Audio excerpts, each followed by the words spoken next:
U.S. President Joe Biden addressed the nation days after he made the historic decision to pull out of the race. The 81-year-old defended his record and said it merited a second term in office. He once again reiterated his endorsement for Vice President Kamala Harris. Biden called her experienced, tough, and capable. I've made it clear that I believe America is at an inflection point.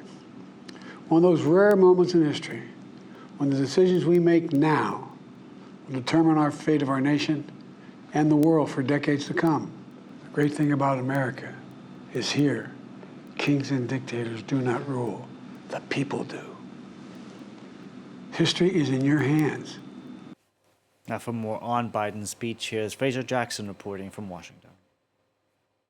It was certainly an emotional evening in the White House as well. A lot of the staff that work there and that I work with every day went to a watch party in the Rose Garden, and after he gave that speech, he walked out and addressed them, and you could hear this really loud cheer that went up. I was told by several people who were in that meeting that it was a very joyous atmosphere, a really good energy in there, and there was a loud chant of POTUS, POTUS, POTUS that went up as well.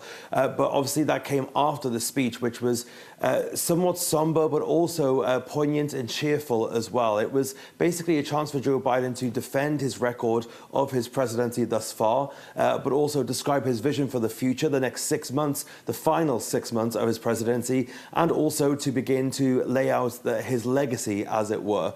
He said it was the privilege of his life to serve the United States. He said he's given his heart and his soul to the nation like many who've come before him. And he also evoked the history of the Oval Office itself, saying that he was surrounded by portraits of former presidents like George Washington, FDR, and Abe Lincoln as well. He then said what I thought was the most poignant line in the speech was, "I revere this office, but I love this country more." Joe Biden trying to draw that line, that differentiation between a president who understands when their time in office is over and it's best to pass the baton on to somebody else, and trying to draw that line and that comparison to the previous occupant of the White House who tried to cling on to that office through various legal challenges. So that was something that was quite interspersed throughout the speech, I thought.